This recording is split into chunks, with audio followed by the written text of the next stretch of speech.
ça vous va. Je relance l'enregistrement et puis on va encore attendre un petit peu de voir, s'il y a d'autres participants qui se manifestent. Et là, du coup, je coupe, Oui, si ça vous dérange pas. la vidéo. OK. Et il y a Richard qui, s'est reconnecté, d'Irlande. Merci d'être venu.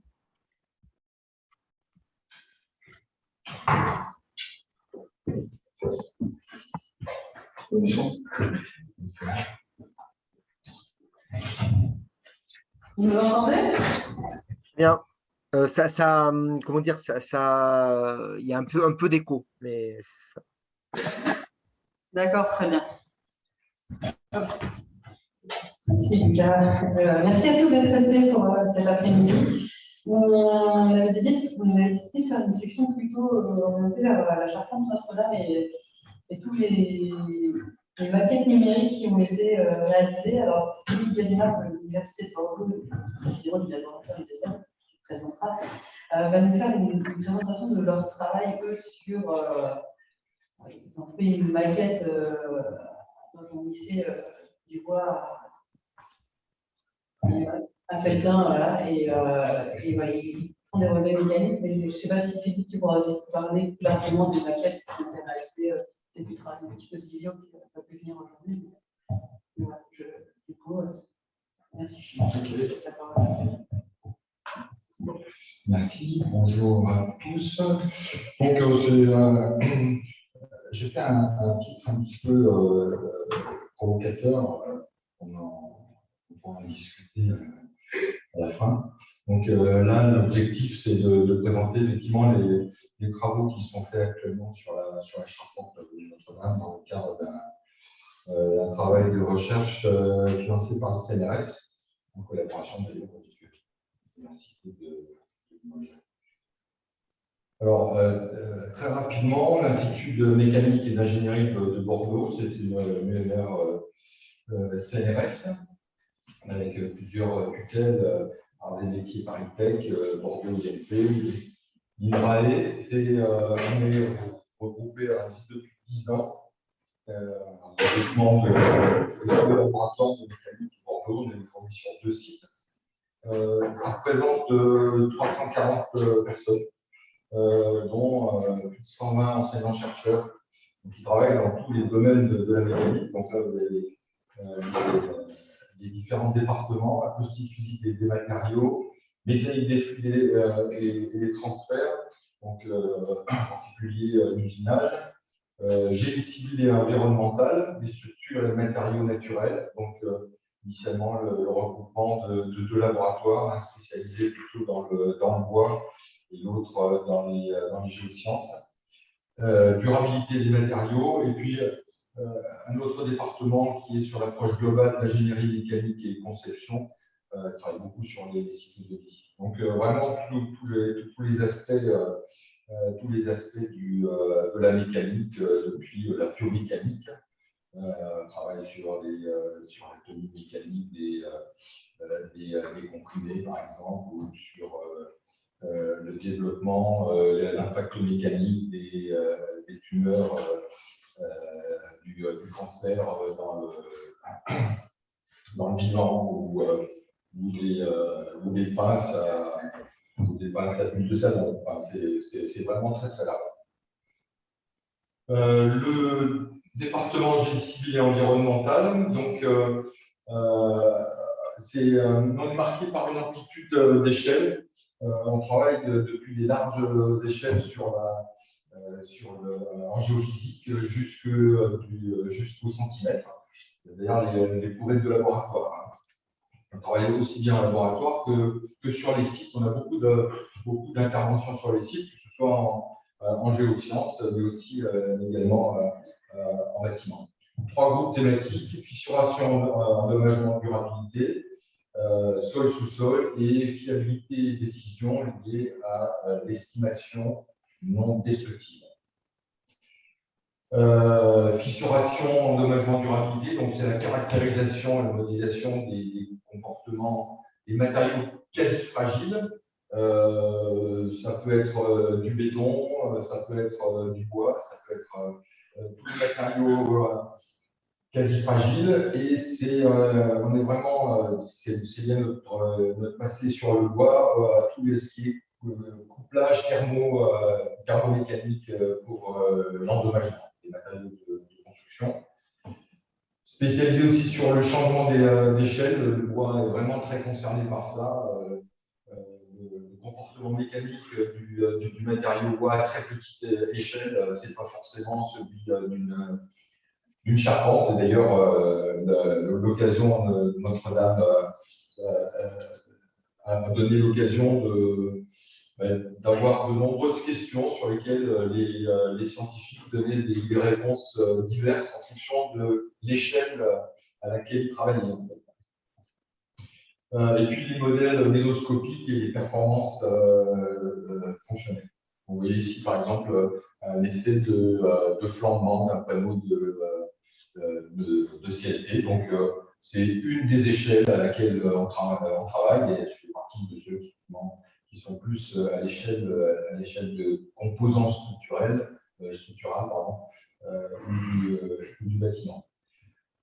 Sol, sous-sol et eau, donc mesure des propriétés sur site, suivi stratégique, analyse mécanique, physique des sols et des ouvrages. Donc c'est assez spécifique. Et puis sur tout ce qui est analyse de la décision, aide à la décision, fiabilité des systèmes. On a vraiment de plus en plus de compétences sur l'assemblage des connaissances. L'assemblage des connaissances, ce n'est pas forcément des données chiffrées. Ça peut être de l'expertise, du savoir-faire. On a travaillé également pour des boulangers, par exemple, pour tenir compte de leur savoir-faire dans la description et dans l'optimisation du système de cuisson. C'est la partie minérale. Également, le laboratoire, et en particulier le département, est équipé d'une plateforme d'excellence. Alors, d'excellence, parce que l'université est excellente. Bon, c'est pas la peine de le rajouter, mais je le rajoute quand même, c'est surtout dans le cadre des financements d'avenir, d'il y a quelques années. Donc, c'est une plateforme expérimentale avec donc un équipement assez lourd qui nous permet de faire des essais sur des structures en dimension d'emploi et surtout de coupler des mesures, des essais et de la modélisation. C'est un petit peu notre identité. Cette plateforme, grâce aux investissements d'avenir, est bien sûr largement ouverte aux industriels. Et on a en plus de nos activités de recherche, bien sûr, des partenariats industriels sur l'innovation. Donc, venons-en à Notre-Dame. Donc, c'est parti d'une initiative aquitaine financée par l'initiative du président Rousset, financée par la région. Alors, au début, ce n'était pas prévu que ce soit une maquette à l'échelle 1, c'était plutôt une maquette à l'échelle 1/10, comme vous avez à gauche. Bon, pour que ça fasse qu'il y ait un peu plus d'enjeu, effectivement, on a proposé de réaliser une maquette à l'échelle 1 d'une travée. Donc, vous voyez les dimensions de la travée. Réalisée en chaîne baie, en chaîne essentiellement Aquitaine. Et l'objectif, c'était l'action de recherche. Alors, initialement, c'était pour montrer le savoir-faire des centres de formation à Aquitaine. Donc, c'était réalisé par les CFA. Pas tous, par certains CFA qui ont joué le jeu.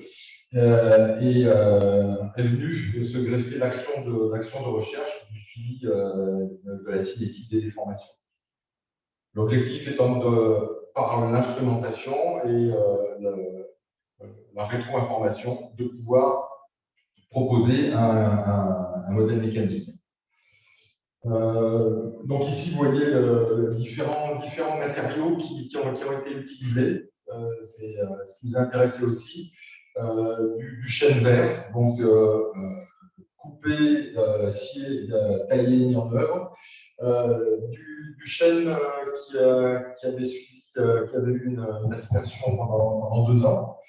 Et puis, un chêne qui a été coupé 6 mois avant, 3 mois de ressuyage et ensuite de l'aspersion.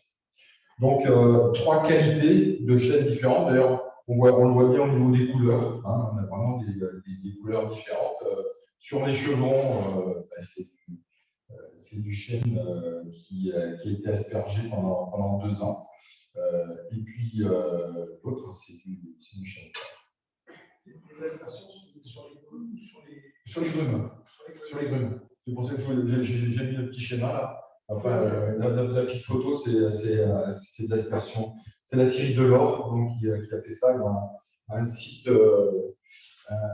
dédié à cette aspersion à plus long terme, en fait.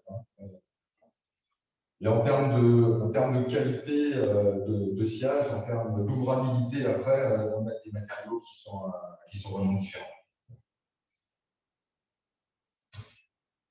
L'objectif, c'est du jumeau numérique, c'est une réplique numérique de la charpente. Ce qu'on veut, c'est que ce soit évolutif dans le temps, bien sûr, en termes de conception, de suivi et plus exactement de surveillance structurale. Hein. C'est ce qui intéresse de plus en plus les architectes du patrimoine, c'est pouvoir suivre, pouvoir anticiper et suivre et mettre des témoins sur l'évolution de la structure. On est de moins en moins chez les ACMH dans l'objectif de. On attend le problème et on fait des travaux tout de suite. De plus en plus, on commence à avoir cette culture de l'étude, de la pré-étude, du suivi et de la collecte d'informations avant décision. Ce qui peut paraître un petit peu évident, mais ce qui n'était pas du tout le cas ni la culture jusqu'à maintenant. Donc, essayer de retrouver cette réplique numérique aussi, c'est pour permettre les décisions ont été prises, mais de réfléchir à ce qu'était l'état d'origine, ce que faire une charpente à l'identique. Est-ce qu'on recoupe les entrées qui avaient subi des dommages? Est-ce qu'on remet les renforcements qui ont été mis dans le temps? L'origine, c'est quand? C'est quelle étape du temps, en fait. Donc, par exemple, sur ces moises ici, elles ont été mises par la suite. Pourquoi? Quel est leur rôle mécanique? A priori, la charpente en l'état montre que ces espèces de moises d'assemblage à l'extrémité, c'est pas tout à fait utile. Il va y avoir d'autres fonctionnalités, en particulier pour le levage, monter des pierres, etc. On a uniquement des données mesurables dans le temps, de la géométrie, uniquement, hein, on ne mesure pas de contraintes, le climat, et également on peut analyser le process de mise en œuvre, puisqu'il a un impact sur l'état de contrainte.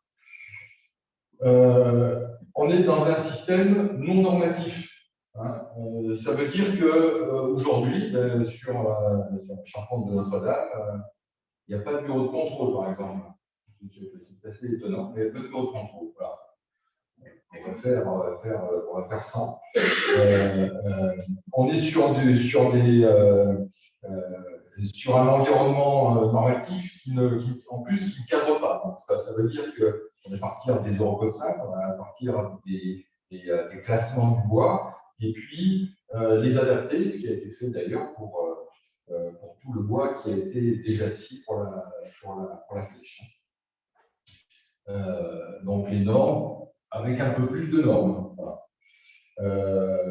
Et puis, ça nous permet de savoir aussi à quelle échelle on travaille. Donc, l'objectif, c'est un comportement global, mais jusqu'où on va dans la prise en compte des spécificités du matériau. Parce que ça nous intéresse de savoir où est le nœud, à quel endroit il est, quel rôle il joue.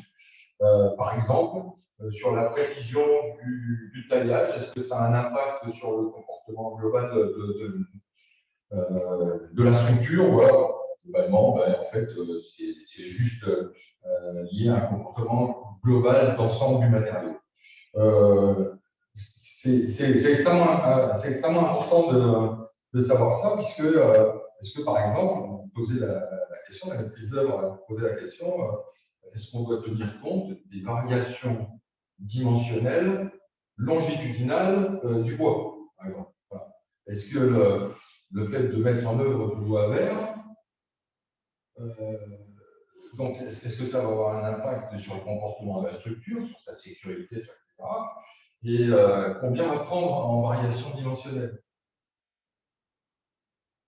Alors la question peut paraître simple, et en fait elle n'est pas simple du tout, puisque le mécanicien du bois nous dit c'est globalement 0,01% de variation par degré de variation de degré d'humidité. Oui, mais ça c'est sur des petites éprouvettes, des languettes, etc. Là, on a un phénomène de section, donc auto-contraint, puisque toute la section n'est pas à la même humidité, donc on a un phénomène auto-contraint avec des relaxations internes, etc. Finalement, c'est pas si simple que ça à répondre, en fait. Voilà. Donc on est en train de mener des mesures, parce que la maîtrise d'œuvre est absolument intéressée, parce qu'elle doit rendre des conclusions au mois de décembre, donc en train de mener des mesures là-dessus.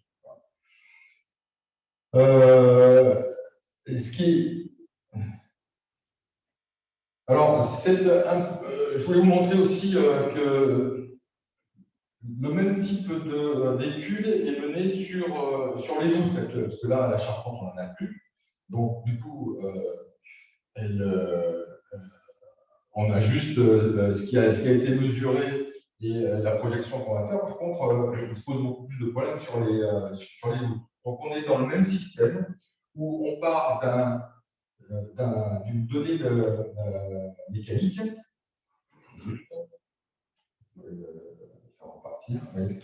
On part d'une donnée, donc là on a directement un scan 3D. Heureusement, le scan avait été fait avant que ça brûle, peu de temps d'ailleurs avant que ça brûle. Des relevés de charpente précis avaient été faits aussi par celui qui est aujourd'hui un des 3 ACMH. Et l'idée, c'est de partir du nuage de points et de construire à partir de là un modèle mécanique. Donc, vous avez vu apparaître des éléments mécaniques volumiques sur lesquels le laboratoire également est en train de travailler. C'est aussi, on est spécialiste de tout, bien sûr, et également de la pierre, de savoir quel est l'impact du comportement des voûtes. Alors, ce qui est intéressant, c'est qu'on a des voûtes actuellement qui sont en partie détruites. Avec les relevés scanners, on a pu comparer les déformations des voûtes avant l'incendie et après l'incendie.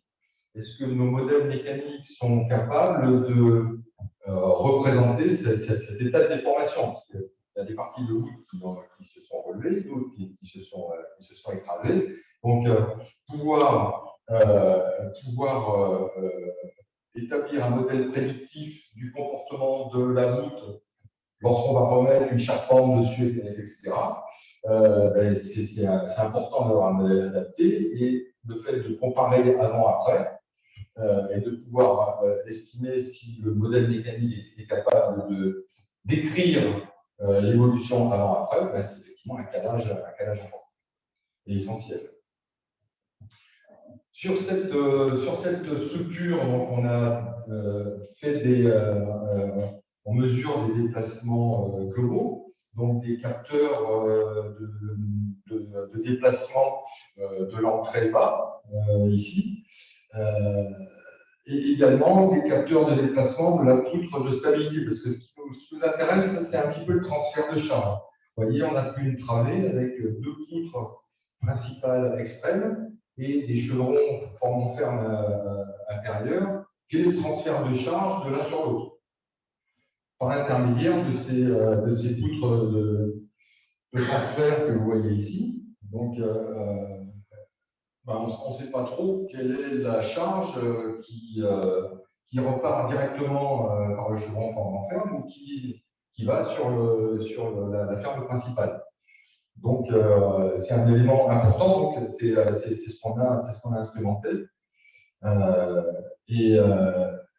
Et surtout, ce qui est important, c'est quelle est son évolution dans le temps. En fait. Est-ce qu'on a une évolution du transfert de charge dans le temps? Alors, je vous rassure, il n'y a pas de problème sur la sécurité, hein, même si les fermes principales reprennent tous les efforts, la sécurité n'est pas mise en jeu, sauf un petit peu dans les assemblages de pieds. Voilà. On a fait des levées topométriques, parce que c'est toujours intéressant de corréler les différents systèmes de mesure, ainsi qu'un scanner 3D et également l'environnement climatique est enregistré. Donc là, c'est un petit peu le.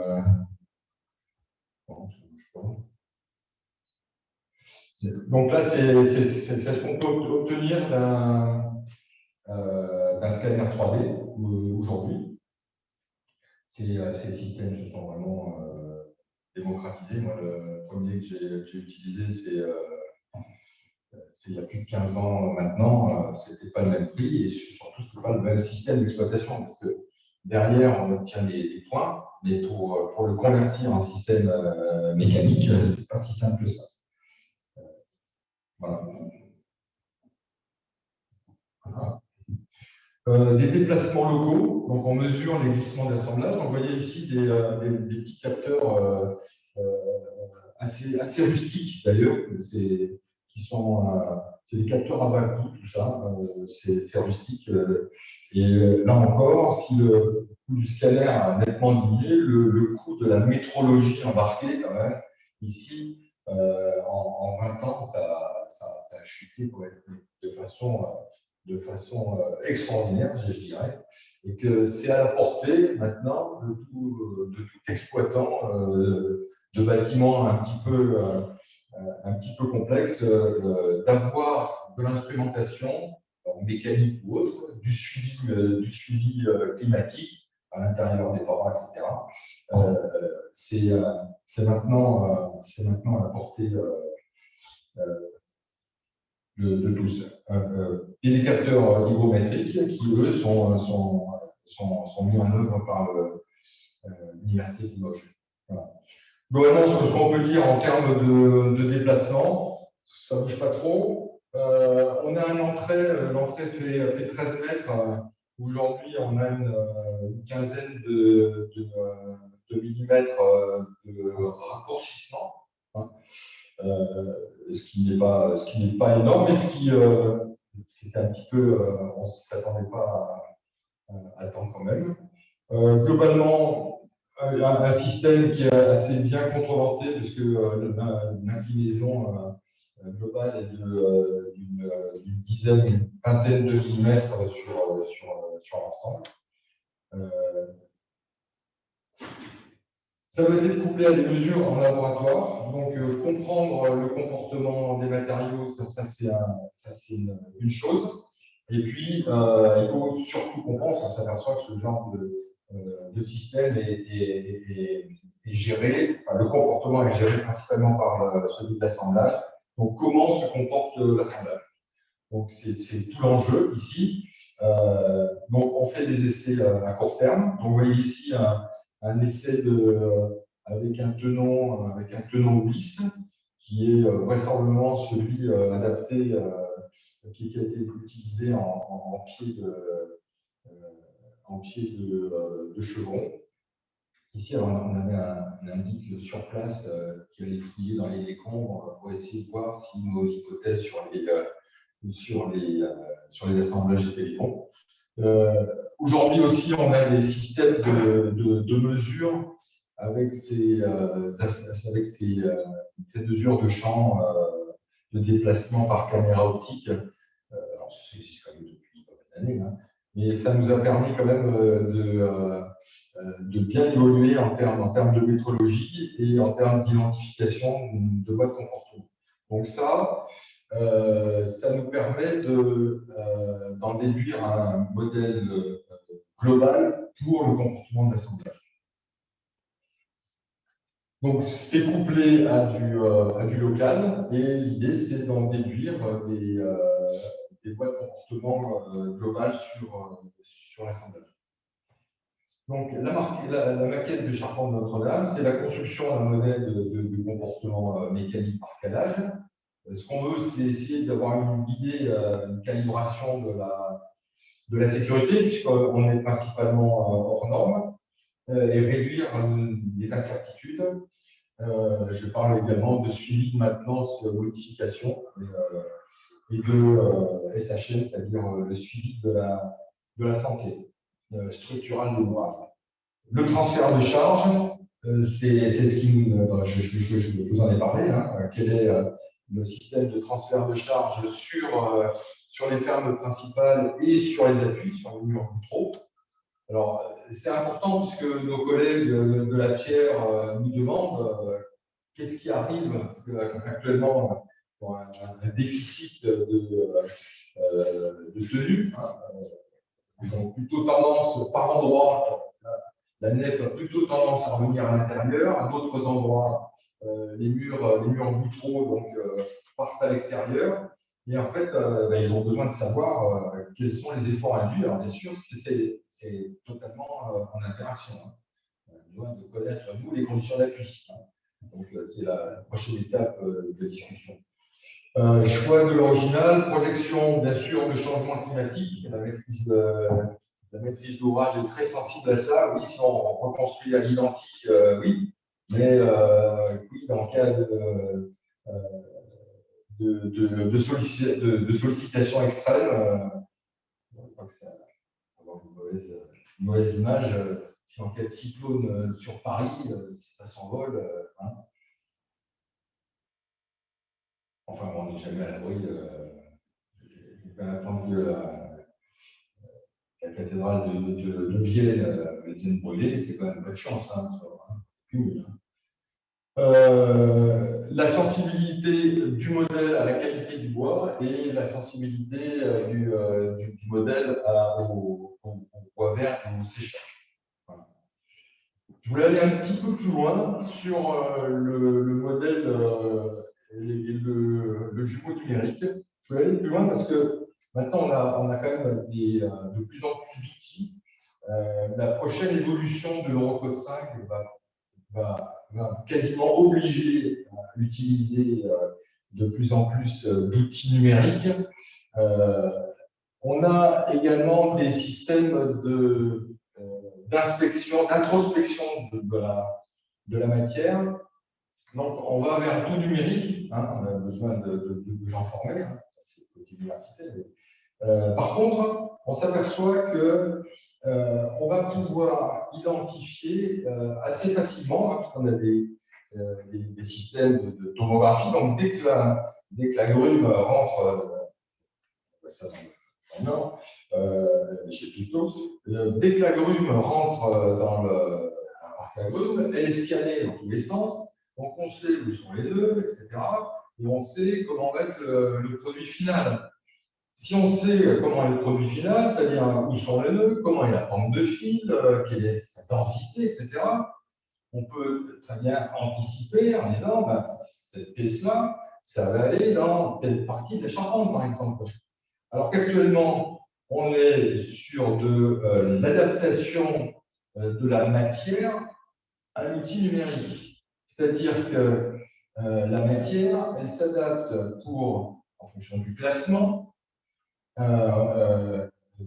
L'outil numérique de calcul a besoin d'une résistance. La matière, elle s'adapte, elle se classe, un classement en fonction de critères qui sont remis en cause tous les 4 matins. Hein. De toute façon, on voit bien sur le chêne, on partait de la résistance en flexion, on s'aperçoit que la résistance en traction, ça classe mieux le chêne. Donc, on peut prendre les deux, par exemple.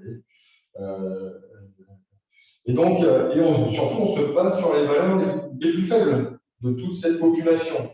On sait que le bois a une réserve de résistance importante, mais économiquement, ce n'est pas très bien. Si on sait caractériser parfaitement la pièce de bois, et on va savoir en plus de ça, on a des modèles locaux en fonction de la bande de fil, des nœuds, etc., qui permettent d'estimer les résistances. Donc, on va pouvoir cibler un petit peu plus les caractéristiques du matériau selon sa fonctionnalité. On leur dit, si on met un élément, je sais pas, en traction, il va être utilisé en fonction de son placement en flexion, par exemple. On s'en fiche. Mais s'il travaille en compression, on s'en fiche qu'il y ait beaucoup de nœuds, par exemple. Ou s'il va travailler, par exemple, à la fissuration, finalement, c'est mieux qu'il y ait des nœuds. Ah non, mais on a pris le classement inverse. Ah oui, puis on a pris le classement de l'épicéa. Ah oui, on a pris le classement en énergie de rupture de l'épicéa scandinave. Non, il faut faire mieux quand même aujourd'hui. Et c'est dans cette direction qu'il faut aller, de façon à s'affranchir du classement mécanique. La norme EN 408, le résultat de test de classement en flexion, tous les jours, elle est remise en cause. Hein. Là, on est encore là-dessus.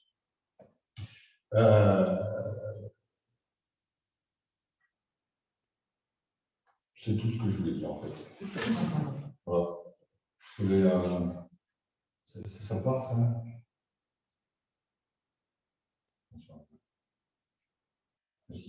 Oui. Arte est venu faire un petit film là, qui sera diffusé l'an prochain. Et on fait passer un drone dans la charpente.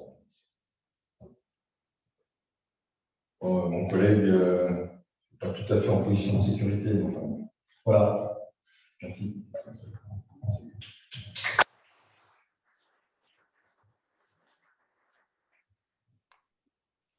Il y a des questions dans la presse. Je pense que c'est moi qui prends la main maintenant. Bonjour à tous et toutes. Attends, je vais poser ma question. D'accord, vas-y. Oui, tu utilises quel logiciel pour modéliser ça, des logiciels e-commerce ou vous avez un outil spécifique à vous faire ça? Alors, on travaille, chaque fois, on travaille avec plusieurs types de logiciels, des logiciels 3D gratuits, type Castel, payants de type Abacus ou professionnels de type Robo lorsqu'on a des modélisations de barres. Donc, ça dépend du niveau d'intervention que l'on va faire. Si on a besoin de travailler localement sur des voies de comportement qu'on veut modifier, etc., on va plutôt se servir de logiciels ouverts, mais en fait, en termes d'utilisation un peu fermés, plutôt que le robot, par exemple. Alors, robot, on peut rentrer les caractéristiques d'assemblage, par exemple. En termes de voie de comportement, c'est similaire. Donc là, vous avez, grosso modo, 3 modèles mécaniques sur cette charpente. Oui. L'idée, c'est d'alimenter le global par le local. Ouais. Et d'enlever ce qui n'est pas pertinent, ce qui n'est pas sensible.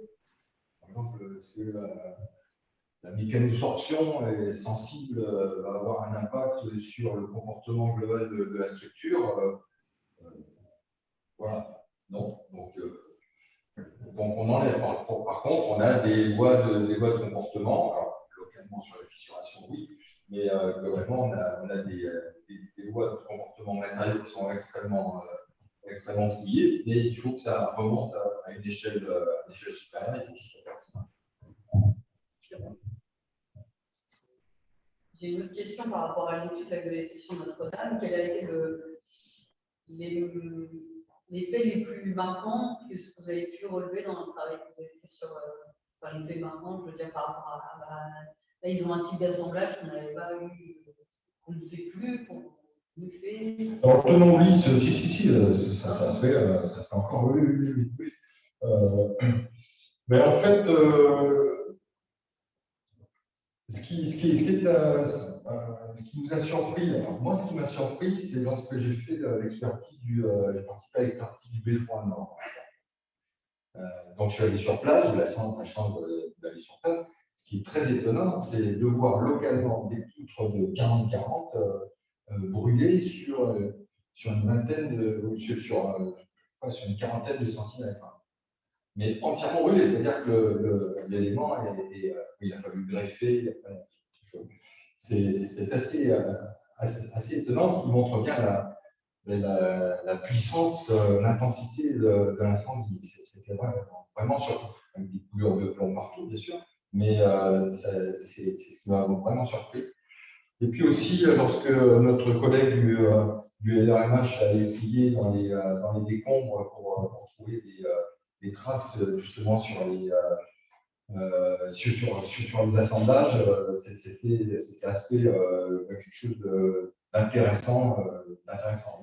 Après, on s'est posé beaucoup de questions sur la date des différentes interventions. En fait, il n'y en a pas beaucoup d'informations. Et par exemple, j'ai parlé des moises, à quelle époque elles ont été mises? On dit, oh non, c'était bien après. Ben non, c'est en fait une centaine d'années après le début. Donc, il y a toute une histoire de chronologie qu'il a vraiment fallu fouiller. Et, en essayant de comprendre la chronologie au travers des études dendrochronologiques qui avaient été faites partiellement et qui ont continué à être faites. Par exemple, là, on a pensé un moment que les bois de la flèche étaient en bois sec. Non, la dernière étude montre que c'est effectivement du bois vert. Voilà. Donc il faut jongler avec ça, mais c'est historiquement passionnant.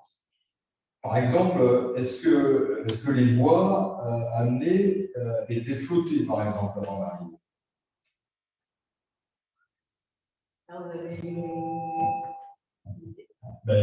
Non, moi je suis pas historien, je suis pas etc. La réponse, elle est vraiment pas claire. Hein. On me dit non, c'est pas possible. Et puis voilà, s'il y avait un corps pas loin qui permettait, on a retrouvé là. Et puis là, dernièrement, mes collègues historiens ont dit finalement, il y avait une partie de l'île de la Cité qui, au XVIIIe et XIXe siècle, servait c'est là où ils empilaient les bois les uns sur les autres pour faire une espèce de tour de séchage, par exemple. Donc, OK, au 19e, 18e, mais avant, on ne sait pas. Et tout était en chêne? Oui. Et ça, par contre, on en est sûr. Ça, par contre, on en est sûr. Oui. On en est sûr parce que l'étude qui avait été faite par deux étudiants de l'école de Chaillot à l'époque, il n'y avait rien avant. Hein. Ils ont fait un relevé de topo extrêmement précis et surtout avec énormément d'informations sur les assemblages, donc des petits croquis, etc. On a travaillé là-dessus. Et ils ont fait valider leurs hypothèses par un charpentier. Moi, je vous dis le nom, mais je crois que ça va. En quelle année ça a été fait? Je crois que c'était 3 ans ou 4 ans que ça brûle, quoi. Hein. Et le jeune étudiant de Chaillot était justement passé à CMH de Notre-Dame. C'est Rémi Froment. Si d'autres ont des questions, je vais poser toutes les questions. Ça va devenir quoi le métier? Ouais, nous on a demandé au conseil régional de durer au moins 3 ans, tant que durant la thèse, en fait. Et puis après, je ne sais pas. Mais je crois que vu le faible coût que ça représentait, ils ont envie pas d'en faire d'autres, mais de donner une suite à ça. C'est vrai que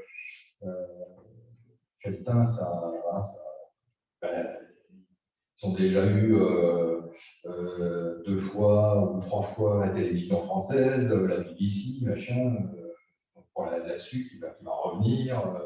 Il y a des Japonais qui vont débarquer. Enfin, Capitain, c'est quand même une vraie chance. En plus, si on veut favoriser l'objectif, j'ai bien compris, au départ, c'était de favoriser les métiers du patrimoine. C'est une pub pas cher. 40 000 balles, c'est pas cher. Oui.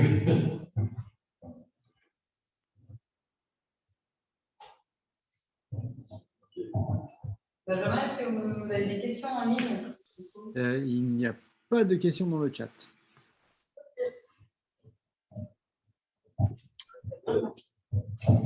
On va passer à Rémi Toutou. Je vais mettre la présentation.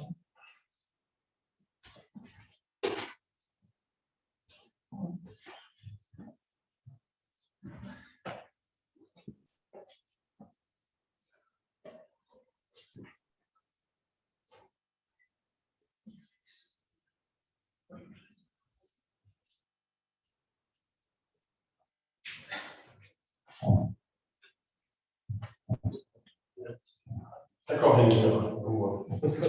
Très bien. Je vais essayer de ne pas être trop redondant avec ce qui a été dit par Philippe Guillemard, parce qu'effectivement, ça va rejoindre énormément ce qui a été dit. Alors, tout d'abord, pour vous présenter peut-être, moi je suis enseignant-chercheur de l'Université de Limoges.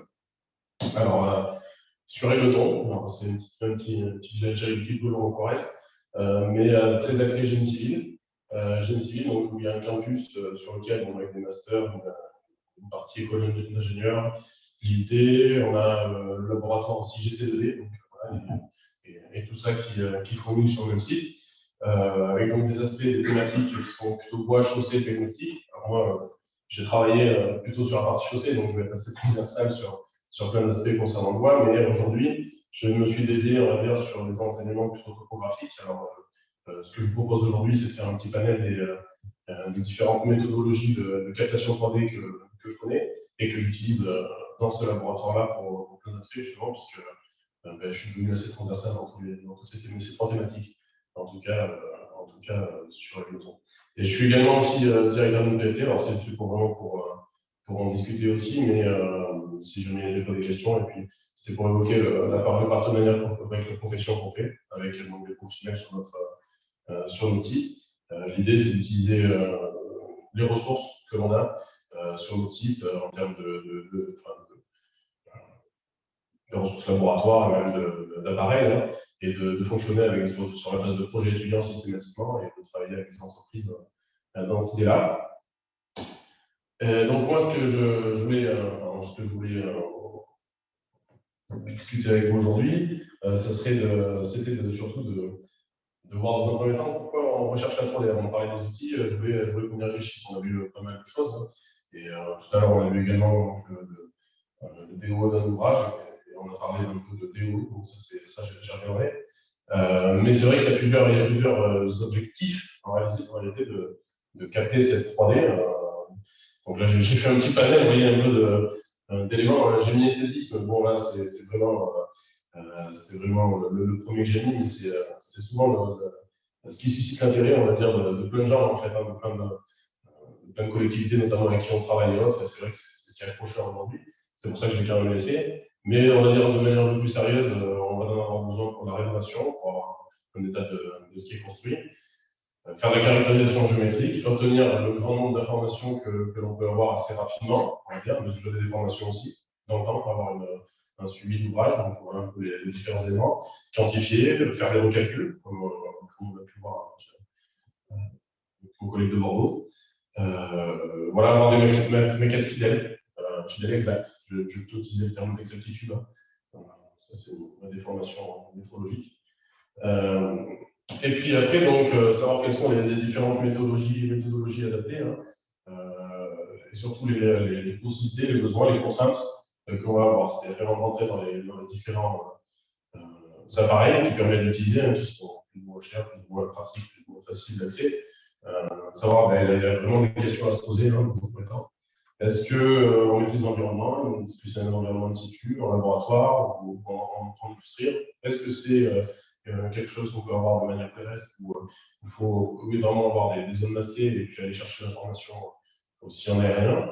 L'échelle de mesure, on en a parlé tout à l'heure, ça c'est important aussi parce que moi j'ai travaillé beaucoup sur Castel, mais c'est vrai qu'on en parlait tout à l'heure de ce logiciel, et c'est vrai qu'à un moment donné, jusqu'à quel niveau on se fige, surtout sur la définition mécanique après de notre objet. Et donc les 3 échelles qui sont possibles et pareil, dans quelle zone on se mesure. Les paramètres recherchés, voilà, la fiabilité, la justesse, est-ce qu'on est exhaustif ou alors au contraire, on a un laps de temps très, très réduit et on est obligé de venir capter ça très rapidement grâce à des chantiers, des travaux de nuit, ce genre de choses.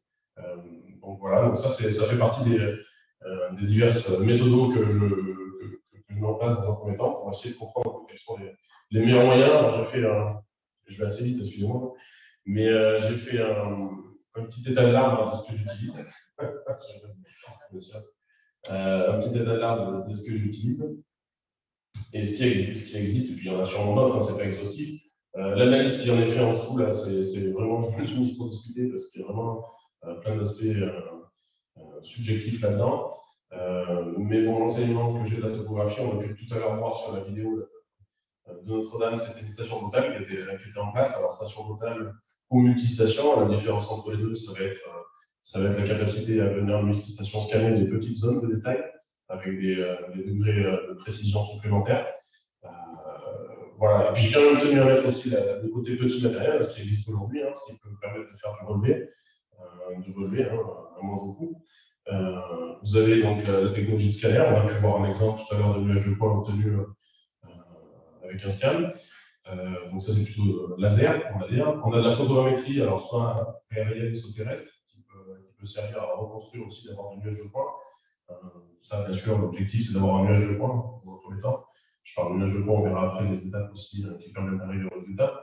Mais la photogrammétrie, alors j'ai mis une droite, mais j'aurais pu basculer aussi sur le côté LIDAR, puisqu'en réalité, aujourd'hui, il y en a plein qui sont équipés de bras LIDAR. Donc, au lieu d'avoir un appareil photo sous le drone, on a un bras LIDAR, générateur de ligne, ou autre, il y a plein de dispositifs qui existent. Vous avez des scans de lumière pulsée qui fonctionnent sur un système de projection. En fait, on projette une matrice sur l'objet et on récupère avec un autre objectif la matrice qui est projetée, qui est déformée du coup. Et de fait de sa déformation, on montre un nuage de points. Et puis on a les profilomètres laser qui sont utilisés pour avoir des. Alors là, c'est des profilomètres 3D, on voit deux projections de franges de laser. Mais c'est plus utilisé dans l'industrie, on le voit se développer sur de l'extérieur, par exemple sur des chaussées, ou pour avoir de la luminosité de manière assez fine. Donc voilà un peu les différents dispositifs. Alors, en termes de coût, je pense que ça vient assez vite, mais j'ai mis des moins, c'est plutôt moins dans le sens, ça coûte cher, on va dire. Voilà, il faut comprendre comme ça. Voilà un peu ma graduation. L'accessibilité, alors, ça va être est-ce que c'est un matériel simple d'usage, assez rapidement utilisable? Alors, quand je réfléchis, j'imagine toujours à l'entreprise qui va l'utiliser ou le laboratoire qui a, on va dire, un peu de temps pour étudier l'appareil. Là, on va dire, voilà, l'accessibilité, c'est la gradation que j'ai donnée, ça permettait aussi d'avoir une petite échelle. Le post-traitement, alors ça, quand je dis post-traitement, c'est uniquement pour arriver au nuage de points. D'accord. Puisqu'après, le nuage de points, l'étape n'est pas finie. Absolument pas. On a vu, ça peut se convertir après soit en aimant fini, soit en maquette beam, soit. Voilà, il y a encore une étape supplémentaire, un logiciel ou deux supplémentaires à maîtriser. Donc, ça, c'est des notions, j'en parlerai après, mais il faut avoir une idée du workflow, en fait, dès le début, la suite logicielle qu'on va utiliser et surtout les liaisons entre eux, ça, c'est essentiel. On parlait d'Autodesk ce matin aussi, c'est vrai qu'après, il y a des suites après qui vont jusqu'à robot, donc ça peut être intéressant en mécanique. Mais sinon, après, il y a un peu de bricolage des fois qui se fait. Je pense à Castel, parce que c'est vrai que les temps logiciels libres, il est permissif, on peut faire plein de choses, mais du coup, après, voilà, quand il faut mailler sous Castel, ça devient très fastidieux. Moi, je pense que ceux qui ont essayé connaissent. L'exactitude, alors, l'exactitude, moi, ce que j'appelle l'exactitude, c'est pour ne pas parler de précision, comme le nom l'indique, hein, en méthodologie, le terme précision étant utilisé uniquement pour définir le nombre de chiffres après les régules de notre mesure. L'exactitude, c'est plutôt la fiabilité, c'est la répétibilité de l'opération et la justesse, si on compte sur le point exact, on veut, sans incertitude, l'incertitude minimum. Donc voilà ce qu'on appelle l'exactitude.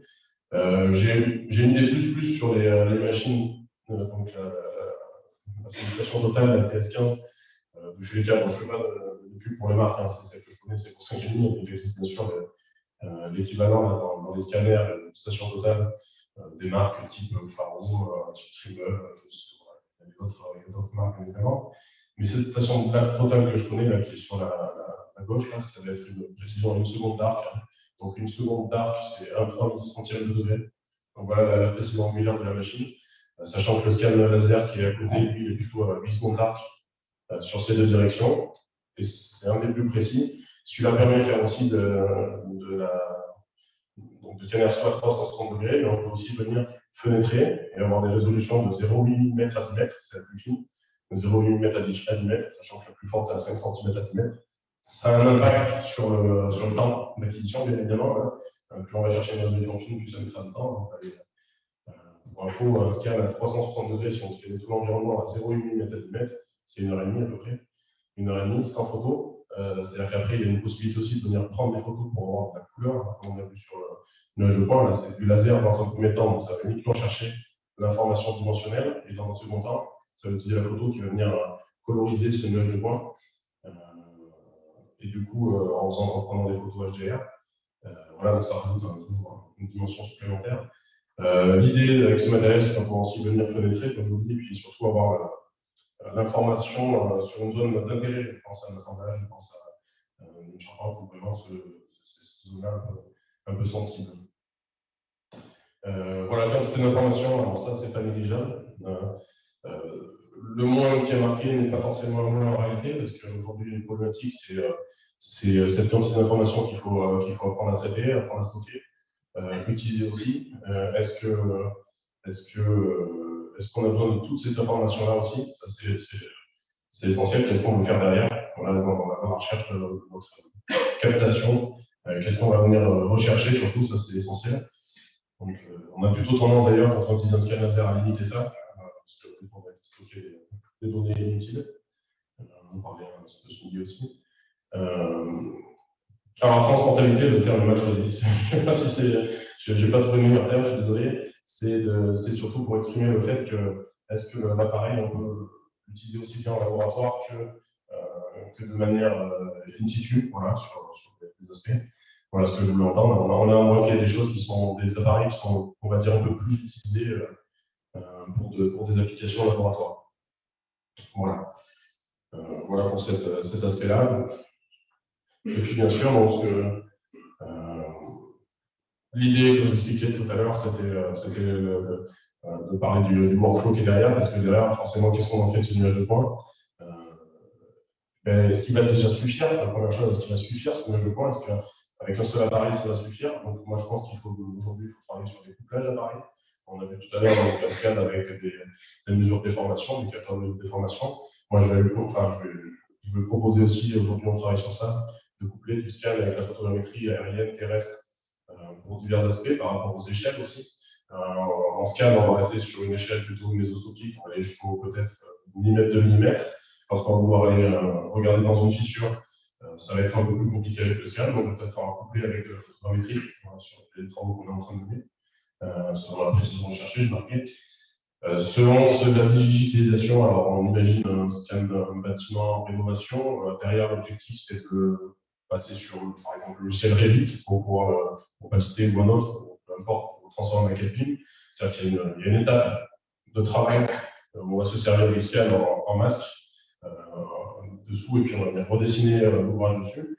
Alors, je reviens un peu sur les vidéos dont on parlait. C'est vrai que soit on a un bâtiment, on récupère la maquette telle qu'elle devait être, puis après on retourne sur le site pour venir la corriger par rapport à ce qu'on a vu. Là, un des avantages quand même du scan, c'est de pouvoir le scanner, la mettre en filigrane dessous et venir corriger directement la maquette Ça, c'est une autre possibilité aussi.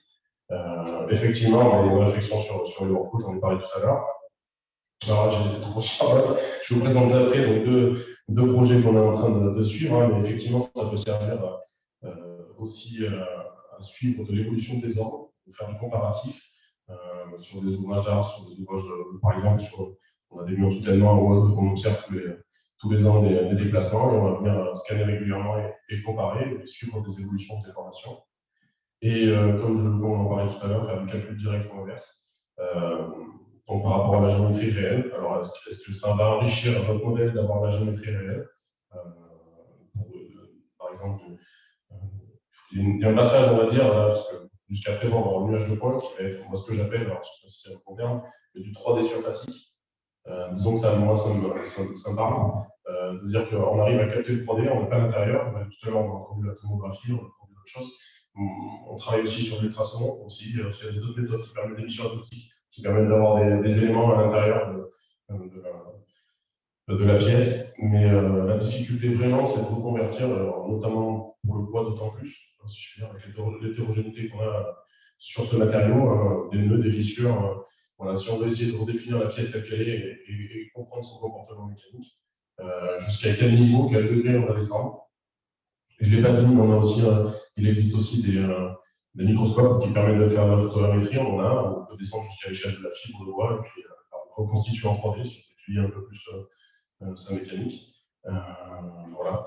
Et du coup, c'est vrai qu'intégrer l'hétérogénéité dans des modèles élégants finis, là aussi, il y a une sacrée étape. Voilà, je parlais tout à l'heure de Charlotte, c'est l'exemple surtout de l'étude d'un poteau. Donc Charlotte, qui est doctorante chez nous, travaille sur un poteau qui, lui, est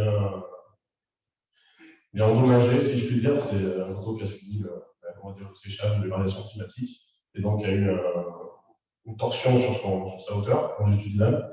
Et derrière, l'idée, c'était de voir est-ce que la photogrammétrie peut nous permettre d'observer des choses. Alors là, c'est la photogrammétrie pure. Et on va la comparer justement avec le scanner 3D. On va avoir les deux outils et voir comment les deux vont pouvoir s'implémenter, se compléter sur cet aspect-là. Il faut savoir que la photogrammétrie n'a pas d'échelle. Ça, on prend mon cap avec soit des drones ou un appareil photo ou avec un microscope. De base, ça n'a pas d'échelle, ça nous crée un nuage de points qui est dimensionné, mais sans échelle. Donc, du coup, il faut une référence, au moins une référence pour pouvoir remettre à l'échelle. Et l'idée d'utiliser le scan, c'est qu'on va servir d'une référence. On va faire on va utiliser un algorithme qui va permettre donc de moyenner sur plusieurs points, non pas sur un seul point, mais sur plusieurs points, et de venir ramener donc, cette photogrammétrie à l'échelle. Je ne vous cache pas, l'idée, c'est d'imaginer un scanner pour un scan, par exemple, d'un bâtiment entier, et puis de venir faire les petites pathologies un peu particulières qu'on va avoir, venir les observer à la photogrammétrie, et après, du coup, implémenter ces éléments dans un modèle global pour avoir un redessin, on va dire, le plus fidèle possible. Là, par exemple, on a sur les travaux, c'était utilisé, on a découpé sur plusieurs sections les modèles photogrammétrés pour les comparer au scanner et pour les comparer à un modèle pseudo-théorique initial qui aurait été le poteau qu'on aurait modélisé si on avait eu à modéliser sur un logiciel mécanique, type Proco ou autre. Et puis voilà, on a dit qu'est-ce qu'il y a un apport derrière, est-ce qu'il y a un intérêt, modéliser les fissures, modéliser tels qu'ils sont, le logistement du poteau tel qu'il est. Donc, voilà. Puis pareil, dans cette étude-là également, l'idée c'était de comparer donc, aussi les temps de mesure, comparer est-ce que l'outil est adapté, le temps d'analyse, le temps de traitement, le nombre de points, voilà, la précision, etc. Donc ça permettait d'avoir, et puis le coût au final. C'est une thèse CIF, donc avec une entreprise qui s'intéresse à ces genres de problématiques aussi. Donc forcément, il faut étudier aussi la capacité à être reproduit après à plus grande échelle. Et puis voilà, le coût surtout. Et de juger l'état de fissuration. Voilà, ça c'est valider peut-être un état de fissuration, ça peut servir à ça, ce nuage de points de manière assez rapide. Donc là, l'idée c'est de corréler avec plusieurs paramètres. On a placé, donc on a comparé un peu les données qu'on avait eues avec l'outil Acolyte pour voir si ça correspondait. Donc les résultats sont plutôt bons. On juge qu'on peut quand même arriver à identifier les défauts, les quantifier, les repérer surtout. peut-être les repérer, c'est ça qui est intéressant, les positionner précisément sur l'ouvrage. Voilà pour ce qui était parti de travaux de Charlotte. Puis je voulais discuter du scan, donc pour aller un peu plus loin. On a déjà vu des exemples. Là, l'idée, c'est vraiment sur une petite chapelle qui a été utilisée. Pour expliquer un peu, donc les ratios, c'est qu'une journée, en fait, en une journée de scan, on peut avoir ce nombre d'éléments. Alors, c'est 278 millions de points, ça paraît énorme, ça l'est d'ailleurs, parce que du coup, en réalité, tous ne savent pas. Et donc, il faut quand même, après cette journée, une demi-journée qu'on appelle de consolidation, d'assemblage. C'est-à-dire qu'on vient indiquer les scans par rapport aux autres, parce qu'il y a plusieurs positions. Hein. On voit en dessous, sur le schéma dessous, on voit les différentes positions. La qualité des liens, la rouge ou vert, c'est selon le recouvrement qu'il y a entre chaque scan. C'est une force en fait qui est graduée, mais qui est liée au recouvrement et à l'assemblage moyen. Voilà, en assemblage, on était plutôt bon, mais selon les positions choisies, on n'est peut-être pas forcément assez de recouvrement, et du coup, c'est pour ça que les liens étaient un peu moins bons.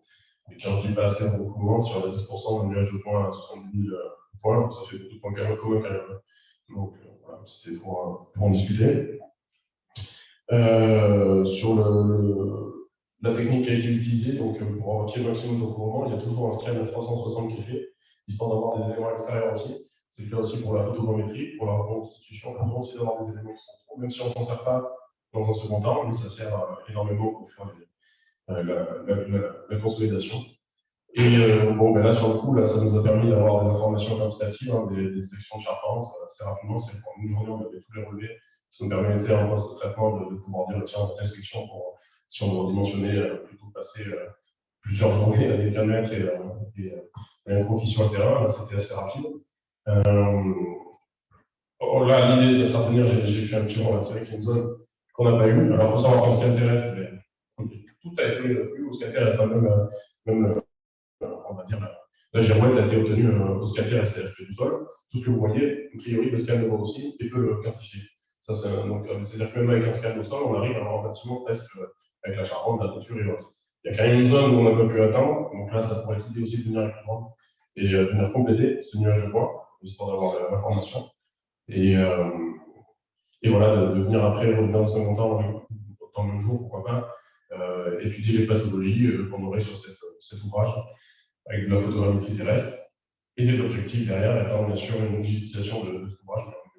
C'est une sacrée étape encore sur ce travail-là. Voilà. J'ai fini sur ce que je voulais vous présenter. Maintenant, si je veux qu'on en discute, c'est avec plaisir.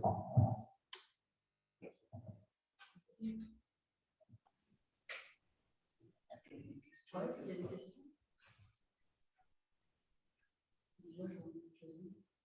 Du coup, c'est une question. Ah, mais c'est une question qui s'adresse à vous deux.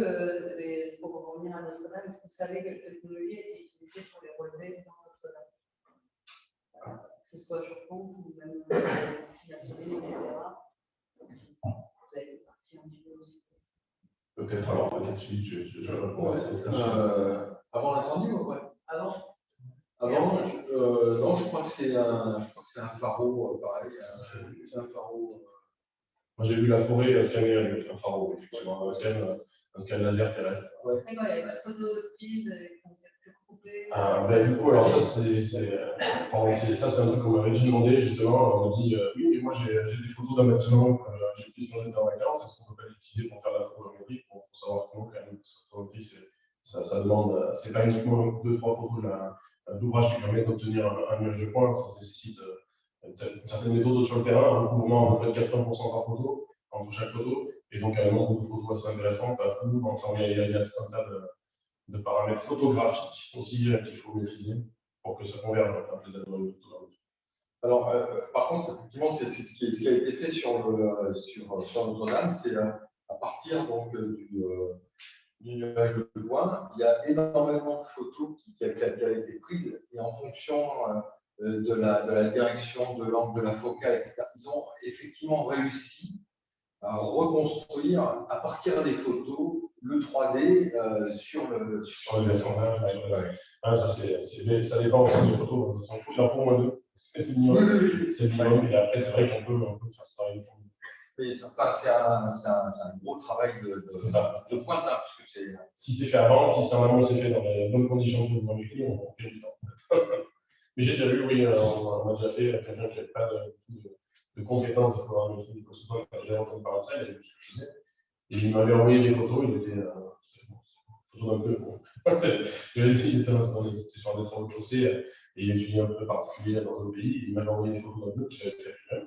Et j'ai réussi à partir de ça quand même à modéliser quelque chose, mais sachant qu'il n'avait aucune compétence. Donc, en fait, c'est assez accessible. Ça, c'est quelque chose que j'ai peut-être pas pointé, mais la photographie, c'est accessible.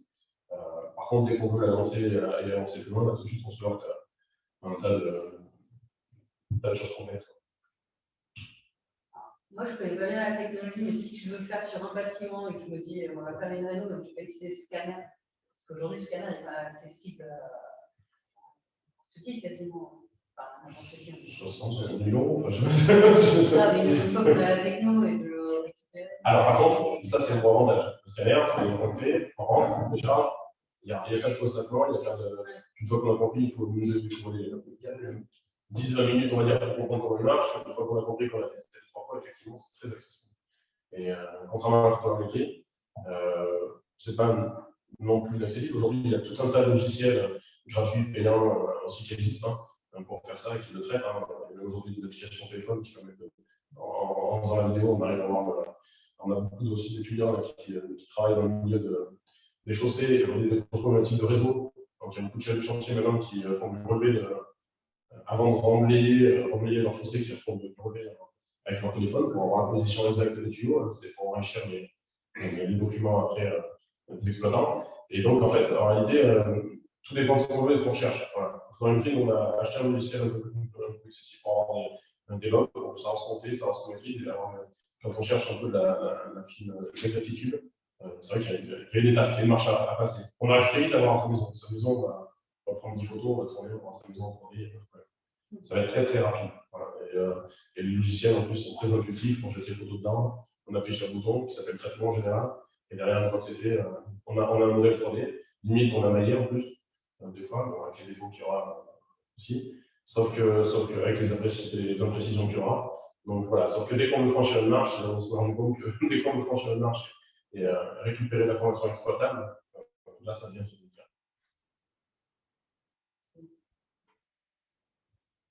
Merci. Je ne sais pas s'il y a d'autres questions.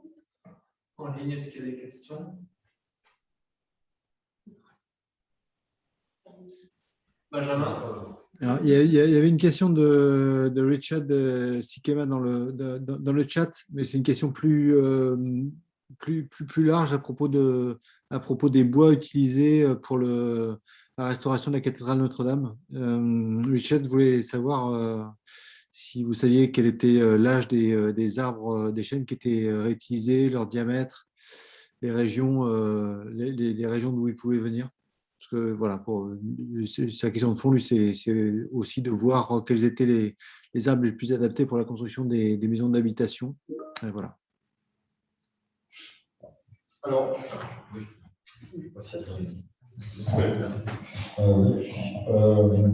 moi, les informations que j'ai, c'est l'origine des chênes, c'est partout en France. Hein.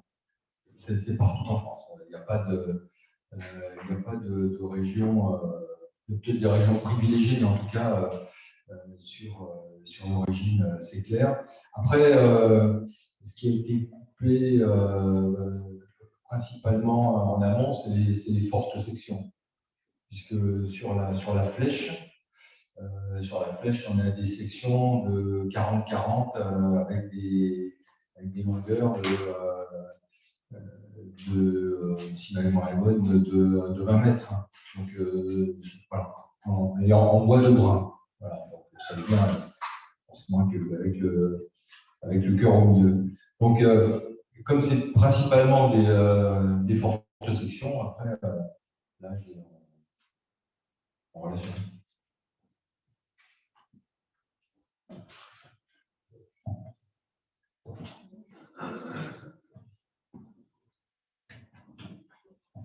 Et en plus de ça, au siège, une surlongueur a été demandée de part et d'autre d'1 mètre. Donc,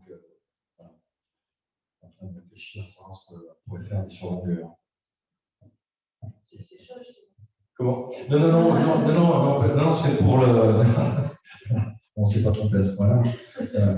Non, c'est pour que le charpentier puisse prendre la pièce à peu près où il veut pour éviter que voilà, l'assemblage tombe. Voilà.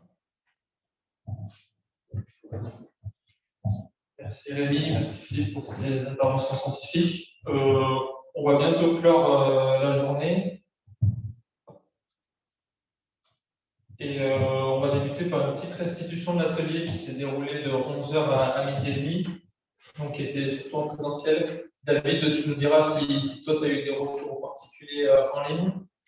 Donc, je rappelle le sujet, c'était comment allier massification et numérique. Donc, on s'est entendu sur un point, c'est que la massification, c'est surtout un gros investissement au départ pour concevoir une machine bien robuste, bien huilée et sortir des produits standards. Et donc, le retour sur l'investissement de cette standardisation, c'est évidemment gain en coût, en productivité, en qualité, en fiabilité. Et sur chantier, par rapport aux intempéries, c'est du gain de temps. Évidemment, tous ces avantages ont un peu un inconvénient, puisqu'on est sur du standard, on s'éloigne du modèle personnalisable. Une crainte peut apparaître notamment, on ne veut pas forcément avoir la même maison que le voisin. Sur le plan du numérique, on a relevé plusieurs avantages, notamment le fait d'avoir des bases de données, d'avoir une traçabilité précise, de pouvoir configurer en temps réel la maquette numérique, d'avoir un gain de temps décisionnel et de pouvoir travailler de n'importe où. Donc, on s'est aperçu que le numérique pouvait intervenir à tout moment dans la mise en œuvre d'un chantier et d'un projet de massification. Donc, avant le projet, on l'a vu tout à l'heure avec le CV, donc avoir une maquette numérique pour faciliter les choix techniques, mais aussi commerciaux avec les clients. Et évidemment, tout ce qui est lié au calcul de coûts en temps réel, de modification par rapport à la base de données et aussi aux éléments de carbone. Pendant le projet, pendant la mise en œuvre, et après le projet aussi en maintenance et en réparation. Donc on s'aperçoit que la standardisation, évidemment, on s'éloigne des modèles sur mesure, mais des premières solutions commencent à émerger, notamment avec des modèles de configurateurs, on peut choisir un matériau, des couleurs, des revêtements, et aussi avec, sur la mise en œuvre et la maintenance, avec des solutions de lunettes de réalité augmentée, où on peut directement voir sur site ou complètement à l'autre bout du monde le produit final. Et donc tout ça, ça va évidemment passer par de la formation et d'outils adaptés en pleine mutation. Je vais passer la parole à Pauline pour nous dire ce qui s'est passé un peu de pendant son atelier. Oui, alors, dans l'atelier, je vais plutôt revenir sur la partie où on a fait le lien entre les inconvénients de la massification et les avantages du numérique, parce que ce qu'on a relevé comme avantage de massification et inconvénients, etc., je pense que c'est à peu près les mêmes que dans ton atelier, à ce que j'entends. Mais nous, on a essayé de mettre en relation ces deux points-là. Inconvénients de la massification, avantage du numérique. Alors, ce qu'on a relevé dans un premier temps, c'est un des inconvénients de la massification, c'est la perte de qualité. On pouvait voir par exemple sur des façades, on perd un petit peu sur la préfabrication. Cependant, grâce au numérique, on arrive à faire plus de précision, on arrive à revenir aussi sur le process, d'intégrer des process de contrôle qualité, une meilleure traçabilité, et aussi un travail en boucle, donc ce qui permet d'amener des méthodes. Ensuite, on a vu qu'un des inconvénients de la massification, c'était qu'on avait une méconnaissance un peu du process, des différents corps de métier de la construction.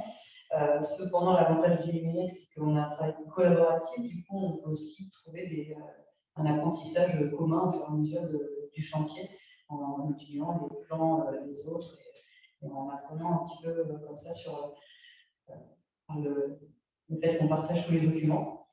Et on a aussi vu qu'un des inconvénients de la massification, c'était les enjeux de territoire, hein, parce que les emplois locaux n'étaient pas forcément toujours valorisés sur des sujets de massification qui peuvent être faits à l'échelle de la France, qui sont le chantier se réalise sur un territoire sans faire appel forcément aux nos savoir-faire locaux.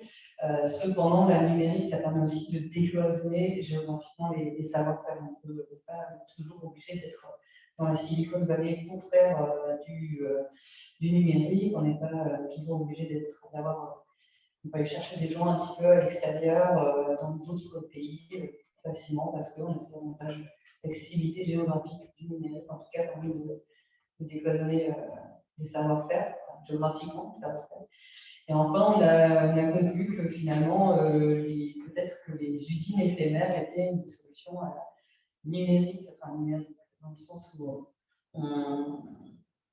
on se projette plus facilement, plus rapidement avec le numérique pour peut-être faire une usine éphémère pour répondre aux enjeux de massification. Voilà, on est un peu parti sur ces concepts-là. C'est top, il y a une bonne idée qui est ressortie au moins. Marc, est-ce que tu veux conclure par rapport au projet Good Market, nous en dire un peu plus? Je te laisse clôturer parce que c'était la partie politique, on va dire, de Good Market et tout ce que le projet peut amener. Oui, merci. Alors d'abord, merci d'avoir été présent. J'espère que la journée vous aura apporté quelque chose, ne serait-ce que la possibilité d'échanger autrement qu'avec votre ordinateur. C'est toujours un peu plus sympa de le faire en présentiel, comme on dit maintenant. Et puis le point avec Good Markets, effectivement, il y a les ateliers qui ont été faits vont servir dans le cadre du projet de Good Markets, qui est, comme Lucas vous l'a expliqué, qui est un projet européen financé par les fonds FEDER, donc par Interreg Sudway, dont on est partenaire en tant que Xilo Futur, et c'est un projet qui doit durer encore jusqu'à mi-2023, et dont l'objectif, c'est justement l'aide à la numérisation des entreprises de la filière bois. Et s'il y en a une d'entre vous une entreprise d'entre vous qui est intéressée pour participer ou servir de cobaye, entre guillemets, mais en l'occurrence, si on est cobaye, ça peut être intéressant parce qu'en fait, on finance Good Markets peut financer une bonne partie d'un projet de numérisation d'entreprise. Donc, il y a des cas où être cobaye, c'est pas mal. Et donc, il y aura un portefeuille d'entreprises sur plusieurs régions qui sont concernées par le projet. Et il y en a une qui sera sélectionnée. Alors, je ne sais plus si c'est une en France ou une par région. Mais en tout cas, c'est une par région. Donc, si ça vous intéresse, il n'y a pas de souci. Vous pouvez joindre Lucas qui fera le lien. Voilà, je pense. Alors, pour la journée, et l'autre de la journée. Ah oui, bon, si vous n'avez pas de questions, parce que vous avez des questions, on y répond. Moi, je suis ravi parce qu'en fait, ce matin, on a croisé les mondes, et entre numérique et bois, il y a beaucoup de matière finalement. Ouais. Il y a beaucoup d'échanges, et les personnes qu'on est amené à rencontrer, découvrir, c'est très intéressant, enrichissant, et je vous invite à revenir vers nous, même poser vos sujets pour le travail, peut-être prochaine édition, de façon à élargir ces échanges, les nourrir, les faire avancer, poser des problèmes, trouver des solutions. J'ai beaucoup apprécié cette journée. Et on a voulu aussi qu'elle soit orientée projet. Et voilà, on rentre de plus en plus dans le projet. Et ça, c'est bien. Je trouve que c'est très, très bien. Voilà. Merci à tous. Merci à Xilo Futur. Merci à ODIS qui nous entendent encore, je pense. Je ne sais pas si Benjamin veut peut-être dire quelque chose pour voilà. Non, mais non, j'ai ce dernier mot, Hervé. Très bien. C'est à toi. Non, oui, tu as laissé non plus. Bon, alors, au nom de ODIS, Xilo Futur et de Mouland, merci à tous.